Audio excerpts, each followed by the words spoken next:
Bottom tier, only one destroyer, and it's not exactly a destroyer. There's a carrier.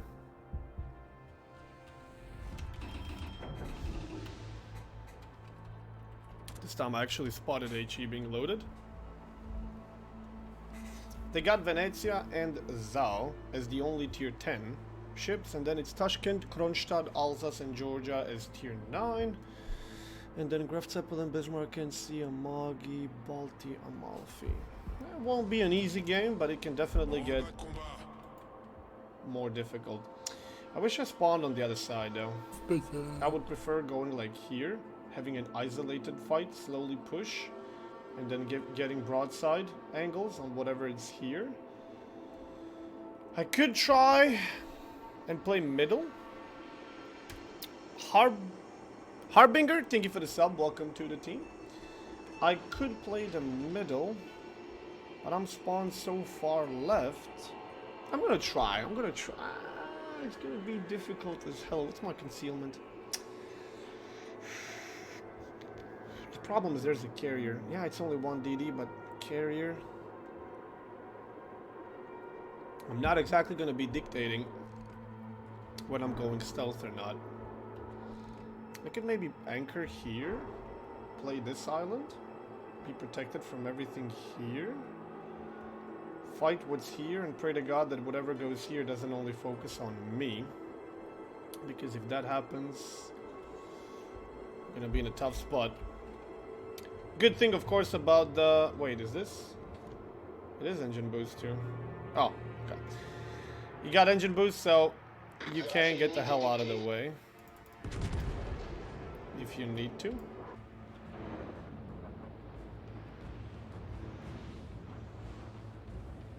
This Persian looks pretty freaking good, dude. For 24 kilometer.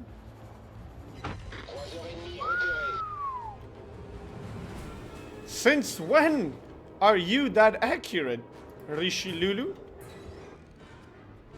Dude. That's pretty nuts.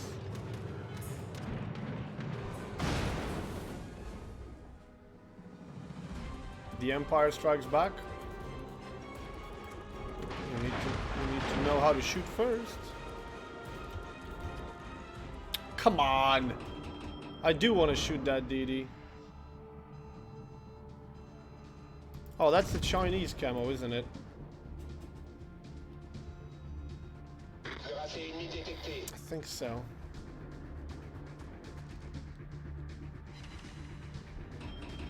That was 13k. Oh my god. I am one of the people that underestimates this ship. I mean, I'm not ashamed to admit it, but I definitely underestimated this ship so many times when I faced it myself. I always think, it's Richelieu. The accuracy on those guns is horrible. What is he gonna do to me? And I usually get punished for thinking that way. Good job, buddy. And then once in a while I decide to play it myself and I realize that I really shouldn't be underestimating this ship. Okay, I'm not actually gonna go in because that would require me to keep pushing, and I want to be kind of ready to backtrack because majority of the enemy team is there, and if I push in, I am giving broadside to a couple of ships that they do actually have on the left. Then again, I wouldn't be me if I wouldn't recognize a situation like this and try to turn it in my advantage.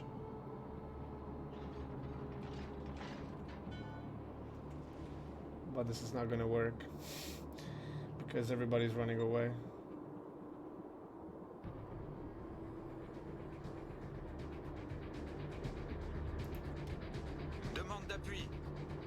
Maybe? Who knows? Who knows? Georgia's gonna be a problem. Because I'm giving kind of broadside to her. I'm pretty sure this is gonna make Zhao push away. Because he's gonna get spooked. Alsace is already running away. I wanted to shoot Georgia right now, but considering how low we're getting this guy, how fast, I'm gonna stick to Alsace.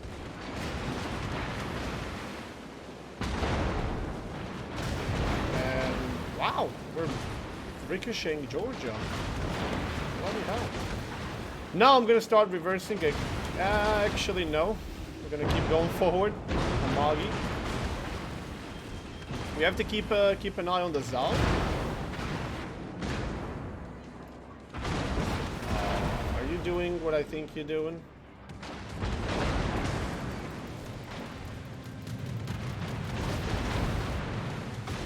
Should be him dead. I should not have said that.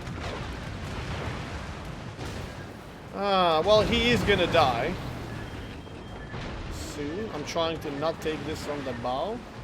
There we go. Less chance of a flooding. Oh, I don't know where he's going. Is he going forward or back? Fuck it. Just shoot once and let's go. Now I got the option. Going forward, risking getting caught by Zao torpedoes. Chasing Zao, giving more broadside to Georgia. Or going for Georgia and the carrier, being completely isolated and focused by the carrier. Or disengaging one more time. We definitely turned their push on this flank against them. This guy got spooked, ran off. Alsace got punished for trying to run away, and Zao is gonna die for not running away. Then again, the perfect idea for me would be to sit here and play with those guys, but I think I would still be the primary focus of the carrier, which means I'm gonna risk giving a bit of broadside now, and I'm gonna go back. Concentrate fire on that target. We are gonna backpedal a bit. It's gonna cost us a bit, but I think it's gonna cost us far less than if we stay there. Yeah.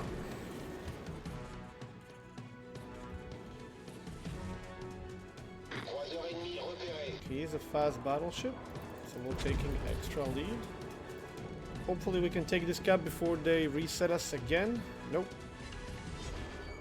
Not gonna happen. Which means I'm gonna start slowing down immediately so that I can actually stay in the cap long enough for us to take this. And considering that guy's getting pummeled so good, we're gonna fire one volley for him as well. That could be the one that puts him down, so they lose the carrier, which would be very nice. Oh yeah, he did. I feel like I have to, besides, I don't feel, I actually kill stole on that from Des Moines. I feel bad. Des Moines was melting him a lot faster than I expected. But they lost the carrier, so fuck it. And I think this is the beginning of the end. We have C completely secured. Nobody's endangering it. They don't have the carrier for scouting. Our DD can run around loose. They do have one radar and one DD, but DD is gonna get detected from space, and that one radar is visible. Our destroyer is on the other side. Now we're pretty much just gonna start closing in on them. Good morning, Jakers. We're just gonna start closing in on them and eliminating them. This is what happens when your team either doesn't go on one side or completely melts. Now, the common mistake that people do in situations like we are right now is they overcommit. They see, okay, we're winning 5-2, 2 caps to 1. The enemy team is almost running out of points. This game is over. Let's YOLO. And then if enemy team is good with focus fire, they start blapping your team one by one, and sometimes it even results in a throw. So you have to be careful if you do want to go in, and I definitely want to go in because they're still running away. Boost des moteurs activé. You have to be careful how you do it, so that you don't expose too much. Like, right now on my left flank, it's only Amalfi. I'm not too concerned about him. La victoire est à notre portée. The biggest dangers are right in front of me, and I can see them nice and clean. And it's just a broken down Amagi on the right that's probably behind the island and can't do much about it. So I am gonna actually go in. And I'm gonna go in the middle. But I'm still keeping an eye on these islands. And how I could, at any given point of time, if need be, if I start coming under too much pressure, how I can take it and bunker behind. And I'm contemplating right now not even pushing anymore. Because the closer I get to them, the bigger danger I'm going to be in. Fritz, thank you for 14. But Amagi's almost dead. Amalfi's too busy. And there's no way we throw this game. So I think I'm going to go all in. I'm hoping not to run into Tashkent. That could ruin the game for me. But it's very important to keep tabs on what's going on. Like, I do know I have ships here, so they can't suddenly do this. I have ships here, so they can't suddenly do that. I'm being backed up. We're pretty spread around and covering all angles. There's, like, almost zero chance of throwing this. Amalfi gets blown up by Georgia. Like, the chances of us throwing this are so minimum based on the minimap that I'm just going all in. I just want to do more damage before the game ends. There we go. Minimum damage, that's okay. Tashkent. Okay, this is good. We spotted Tashkent. He probably flooded this area with torpedoes, but Georgia can't shoot us, so I'm gonna go full hard left. I'm not gonna slow down. I'm gonna keep going towards him so that I keep him detected for as long as I can. I will of course shoot him. I will leave the cap because crew cap. Cap is not important as a ship alive. And I don't know, maybe he didn't fire any torpedoes. I don't see any torpedoes anywhere. Ah, there they are. But if Georgia was there, this would be a lot more problematic, and my best option would be to actually just slightly turn, not all the way, just slightly, and slow down. And hoping that his torpedoes zoom in front of me. That will be the second thing that I can do. Now Georgia is dead. I know this guy's on the reload. I'm not switching to HE because I don't know at which point I'm not going to be able to shoot him anymore. And a better target might pop up, like this guy, for example. Look at that broadside. And I do know that a couple of thousand HP here and there is still enough to kill a DD. Okay, never mind. She is angling. But I do see that broadside. Considering if I kill the DD, the game is over. We're just gonna go farm damage a bit, and this is gonna hurt. 16k. Perfect. If I kill a DD, the game is over. So we're just going a bit ham and farming damage at this point. If we get one more good volley like the previous one, this could be the end for the Bismarck. New torpedoes. We're gonna prepare to fire immediately. And he dies. GG. There we go. Love these games with tactical walkthrough. Yeah. I do like that you like them. 1 cap, 3 decaps, 1 kill, 5 planes, 136,000 damage, and a dreadnought. Tier 8 as a bottom tier. Truth be told, there weren't that many tier 10s, but still, bottom tier. First in the team. Decent carry, I would say. We didn't do anything in particular, but we were very wary of our positioning and what was going on around us, and exploiting the situation to our advantage the best we could, on top of which we ended up with 2.7 million potential, and we survived. Even if we took that torpedo, we would have still survived. So yeah, Dunky, Richelieu, Jean Bart.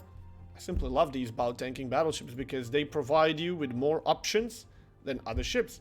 And having that speed boost to really fast reverse or full speed and do some sort of flanking maneuver when you spot the opportunity on the minimap, that is how I always get people's broadsides. And I really do enjoy ships that do give me that opportunity. GG.